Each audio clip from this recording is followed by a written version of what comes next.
नमस्कार। मैं डॉक्टर भावना आचार्य आज स्वप्न वासव दत्तम के बारे में आपको कुछ बताऊंगी।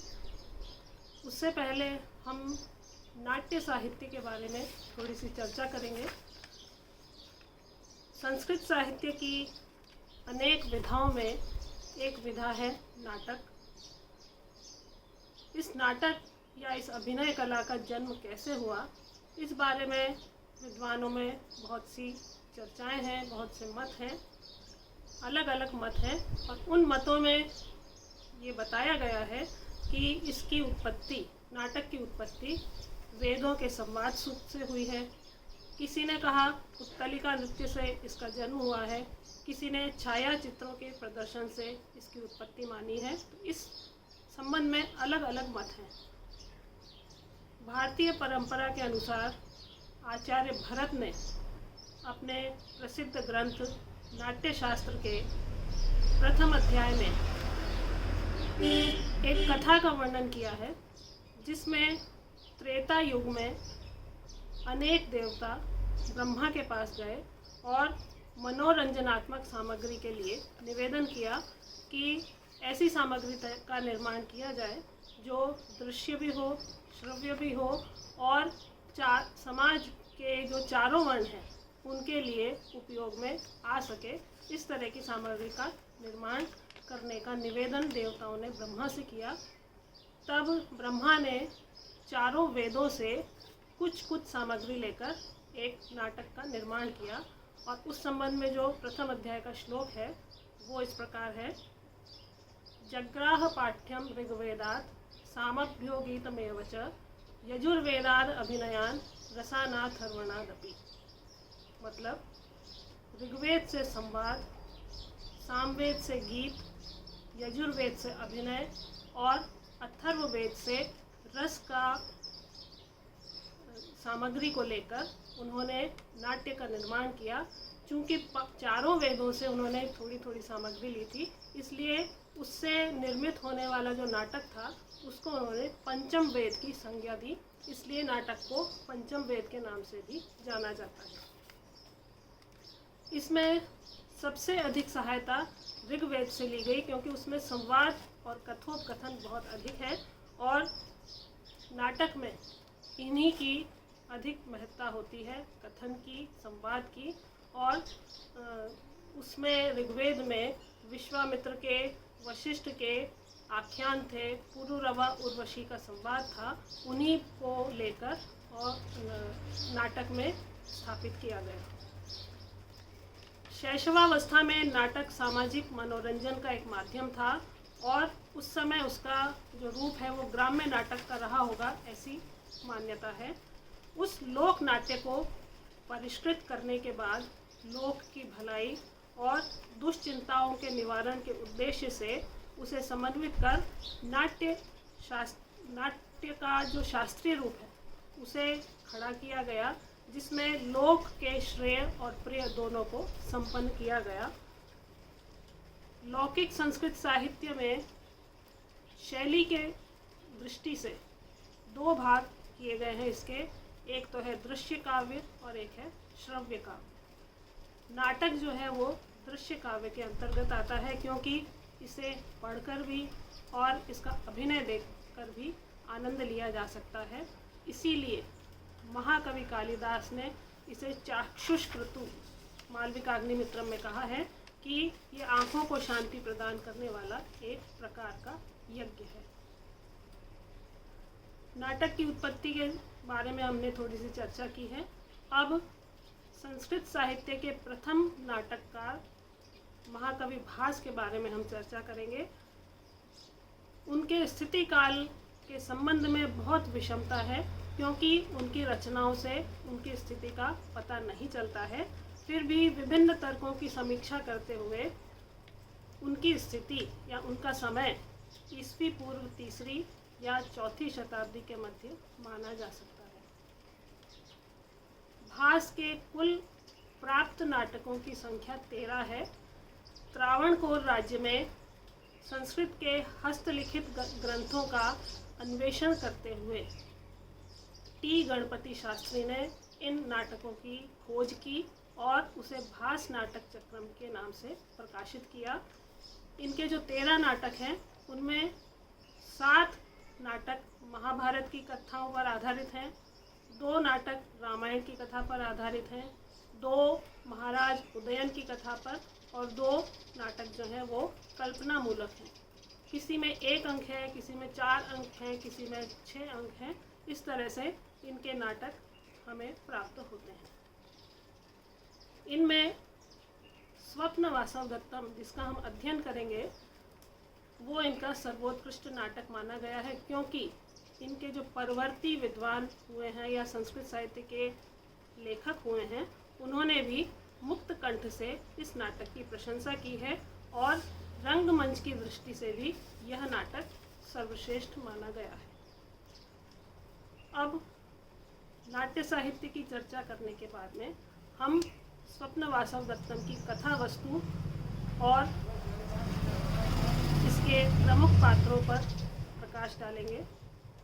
स्वप्ने दृष्टा वासवदत्ता स्वप्न वासवदत्ता ताम अधिकृत्य कृतम नाटकम स्वप्न वासवदत्तम।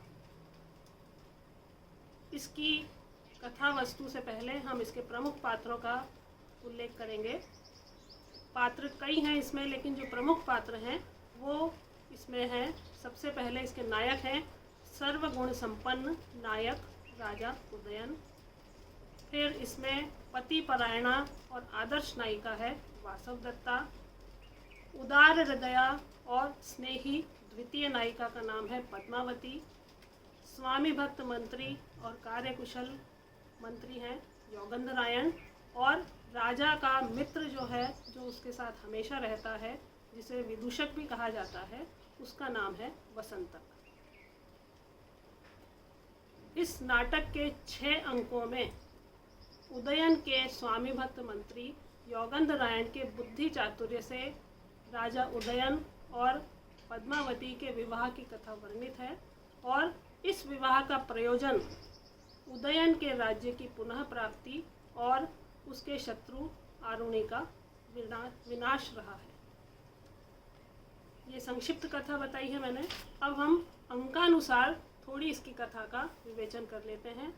सबसे पहले प्रथम अंक से पहले की जो भूमिका है वो इस प्रकार है कि वत्स देश के राजा उदयन की अधिकांश संपत्ति पर या अधिकांश राज्य पर, उसके भाग पर आरुणि ने अपना आधिपत्य जमा लिया था और उसे पुनः अधिकार में लाने के लिए वत्सराज उदयन का जो स्वामी भक्त मंत्री है योगंधरायण, वो एक षड्यंत्र रचता है, लेकिन उसमें पद्मावती का विवाह उदयन से किया जाए ऐसा भी होना चाहिए, ऐसा वो चाहता है। लेकिन राजा उदयन चूँकि पहले से विवाहित है, वासवदत्ता उनकी पत्नी है जिसे वो बहुत अधिक प्रेम करते हैं, तो उसके होते हुए वो दूसरा विवाह नहीं करेंगे, ऐसा भी योगंधरायण जानता है। इसलिए वो वासवदत्ता से मिलकर एक षड्यंत्र रचता है कि महाराज को पुनः उनके वत्स देश की प्राप्ति करवाने के लिए हमें मगध राज दर्शक की सहायता की अपेक्षा है। उसके बिना ये संभव नहीं है और उसके लिए उनकी बहन पद्मावती से यदि इनका राजा उदयन का विवाह हो जाए तो ये कार्य संभव हो सकता है। तब वासवदत्ता अपने पति की भलाई की कामना करते हुए योगंधरायण के साथ में मिलकर इस षड्यंत्र में शामिल होती है। और एक बार जब राजा उदयन आखेट के लिए बाहर गए होते हैं और जब वो पुनः लौटते हैं तब वहाँ पर योगंधरायण अपने योजना के अनुसार, जो षड्यंत्र उन्होंने रचा है उसके अनुसार वो ये घोषणा करवा देते हैं कि लावाणक नामक गांव में अग्निदाह में योगंधरायण और वासवदत्ता दोनों जलकर मर गए हैं। और उसके बाद में दोनों वेश बदलकर किसी तपोवन में जाते हैं। योगंधरायण और वासवदत्ता दोनों तपोवन में जाते हैं और यहाँ से प्रथम अंक का प्रारंभ होता है। प्रथम अंक की कथा अब हम प्रारंभ करते हैं। इसमें सबसे पहले मंगल गान होता है। संस्कृत साहित्य की परंपरा है किसी भी रचना का आरंभ करते समय कवि ने अपने इष्ट की या अपने स्वामी की स्तुति में श्लोक कहा है, उसे नांदी कहा जाता है या मंगलाचरण कहा जाता है। यहाँ पर बलराम की स्तुति के पश्चात एक तपोवन का दृश्य आता है, जहाँ पर आवंतिका के वेश में वासवदत्ता और सन्यासी के वेश में योगेंद्रायण प्रवेश करते हैं और वहाँ पर मगध की राजकुमारी पद्मावती अपनी माता के दर्शन के लिए आती है। पद्मावती वहाँ आकर ये घोषणा करवाती है कि आश्रम के तपस्वियों को जिस भी वस्तु की आवश्यकता है वो मांग ले, क्योंकि वो अपने ऊपर कृपा करने के लिए, स्वयं के ऊपर कृपा करने के लिए वो दान करना चाहती है। योगेंद्रायण इस अवसर का लाभ उठाकर जैसी उसकी योजना थी उसके अनुसार वो पद्मावती से निवेदन करता है कि मेरी बहन को आप कुछ समय के लिए रख लीजिए धरोहर के रूप में। पद्मावती उसे रख लेती है और योगेंद्रायण वहाँ से चले जाते हैं। तभी वहाँ पर लावाणक ग्राम से एक ब्रह्मचारी आता है और उसके मुख से यह बात सुनकर कि राजा उदयन अपनी पत्नी को याद करके बहुत दुखी हो रहे हैं या उसे बहुत अधिक प्रेम करते थे, ये सुनकर वासवदत्ता बहुत प्रसन्न हो जाती है, संतुष्ट हो जाती है और उदयन के इन गुणों को सुनकर वहाँ उपस्थित राजकुमारी पद्मावती भी उसके प्रति अनुरक्त हो जाती है।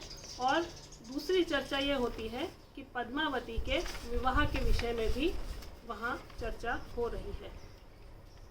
इसके बाद प्रथम अंक खत्म हो जाता है और द्वितीय अंक प्रारंभ होता है। इसका प्रारंभ पद्मावती और वासवदत्ता की कंदुक क्रीड़ा से होता है। बॉल खेलते हुए वो वहाँ पर प्रवेश करती हैं और बहुत देर तक खेलने के पश्चात वे विश्राम करने लगती हैं। उसी समय पद्मावती की दासी वहाँ आती है और वो उससे पता चलता है कि पद्मावती भी उदयन के गुणों पर बहुत अधिक अनुरक्त है और ठीक उसी समय सूचना मिलती है कि पद्मावती का विवाह उदयन के साथ तय हो गया है और आज ही अच्छा नक्षत्र है और पाणी ग्रहण की शुभ घड़ी है। यहाँ पर दूसरा अंक समाप्त हो जाता है। तीसरा अंक प्रारंभ होता है। इसमें पद्मावती के साथ उदयन का विवाह होने वाला है ऐसी सूचना पाकर वासवदत्ता मन ही मन बहुत दुखी होती है और अपना मन बहलाने के लिए वो राजभवन से प्रमदवन की ओर चली जाती है, लेकिन वहाँ पर दासी उसे ढूंढती हुई आती है और कहती है कि पद्मावती के विवाह की सौभाग्य माला आपको ही गूंथनी है। वासवदत्ता ऐसा करती है, माला बनाती है और उसमें अविधवाकरण नामक औषधि को गूंथती है और सपत्नी मर्दन नामक औषधि को वो उसमें नहीं गूंथती है। इसके पश्चात विवाह की सूचना से व्यथित वासवदत्ता सोने का उपक्रम करती है और यहाँ पर तृतीय अंक भी समाप्त हो जाता है। चतुर्थ अंक जब प्रारंभ होता है उसमें ये सूचना मिलती है कि विवाह हो चुका है और विवाह के उपरांत पद्मावती वासवदत्ता के साथ प्रमदवन में जाती है।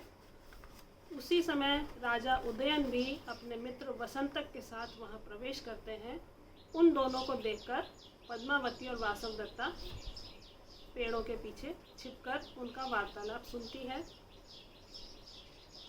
विदूषक जो वसंतक है उसके द्वारा प्रसंग छिड़ जाने पर राजा कहता है कि मुझे वासवदत्ता बहुत प्रिय है और उसे याद करके राजा के आँखों से आंसू बहने लगते हैं। तब पद्मावती वहाँ आती है और उनके लिए, उनकी आँखों को धोने के लिए वो जल लेकर आती है।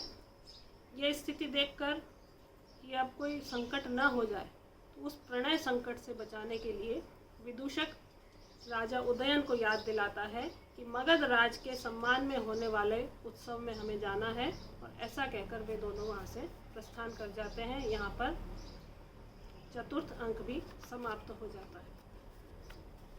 पंचम अंक में पद्मावती की शिरोवेदना सुनकर राजा उसे ढूंढते हुए समुद्र गृह में आते हैं और वहाँ शैया को खाली देखकर वहाँ वे सो जाते हैं। उसी समय वहाँ वासवदत्ता आती है और वो वहाँ लेटा हुआ राजा उदयन को देखती है, तो वो समझती है कि यहाँ पद्मावती है, तो वो भी उसके पास में लेट जाती है। अचानक उसे जब पता चलता है कि ये पद्मावती नहीं बल्कि राजा उदयन है, तो वो वहाँ से उठकर जाना चाहती है, किंतु उसके हाथ के स्पर्श से राजा उदयन की नींद खुल जाती है और वो हड़बड़ाकर जाने लगते हैं और लड़खड़ाकर गिर जाते हैं। लेकिन तब तक वासवदत्ता वहाँ से चली जाती है। उसी समय वहाँ पर वसंतक आता है, तो राजा उसे कहते हैं कि वासवदत्ता जीवित है। तो ये सुनकर विदूषक कहता है कि नहीं, आपने शायद स्वप्न देखा होगा, वासवदत्ता तो अब इस दुनिया में नहीं है। आपने स्वयं सुना है कि वो जलकर समाप्त हो चुकी है। लेकिन राजा नहीं मानता, कहता है कि नहीं, मैंने उसके हाथ का स्पर्श भी अनुभव किया है, मैंने उसे देखा भी है और वह जीवित है, मुझे प्रतीत हो रहा है कि वो जीवित है। फिर वसंतक कहता है कि नहीं, आपका स्वप्न होगा। इतने में वहाँ पर उन्हें समाचार मिलता है कि सेनापति रुमणवान मगधराज की सहायता से शत्रु पर चढ़ाई करने जा रहे हैं, इसलिए राजा उदयन भी युद्ध के लिए तैयार होकर वहाँ से उनके साथ प्रस्थान करते हैं। यहाँ पंचम अंक समाप्त हो गया। अब अंतिम छठा अंक, इसमें हमें ये सूचना मिलती है कि राजा उदयन ने आरुणि को परास्त कर दिया है। और अंक के प्रारंभ में उज्जैनी के राजा द्वारा प्रेषित एक दूत वहाँ आता है राजा उदयन के पास, और उनके साथ में एक धात्री भी आती है जो उन्हें बधाई देने आते हैं कि आपने शत्रु को परास्त कर दिया है। और वासवदत्ता का एक चित्र उन्हें भेंट करते हैं, जिसमें उदयन और वासवदत्ता के विवाह के समय का दृश्य अंकित है, चित्रित है। उस चित्र को देखकर पद्मावती पहचान जाती है कि ये तो अवंतिका है जो मेरे पास रहती है, और वो बताती है। धात्री भी वासवदत्ता को वहाँ देखकर पहचान जाती है और तभी अपनी योजना के अनुसार जो प्रथम अंक में योगेंद्रायण चला गया था वो यहाँ प्रवेश करता है, क्योंकि उसकी योजना सफल हो गई है। महाराज ने शत्रु को परास्त करके अपना राज्य पुनः ले लिया है। तब वो वहाँ पर आते हैं और सारी घटनाक्रम का वर्णन करते हैं कि ये सब हमारी योजना के अनुसार हुआ है और हम चाहते थे कि आपको आपका राज्य पुनः मिल जाए। तो ये सब सकुशल संपन्न हुआ है। और इसके बाद में सारी बातें जब उद्घाटित हो जाती हैं तब पति पत्नी का मिलन भी हो जाता है और सब कुछ सुखांत हो जाता है और यही नाटक समाप्त हो जाता है। तो ये संक्षिप्त कथा अंकों के अनुसार, 6 अंकों के अनुसार आज आपको सुनाई है।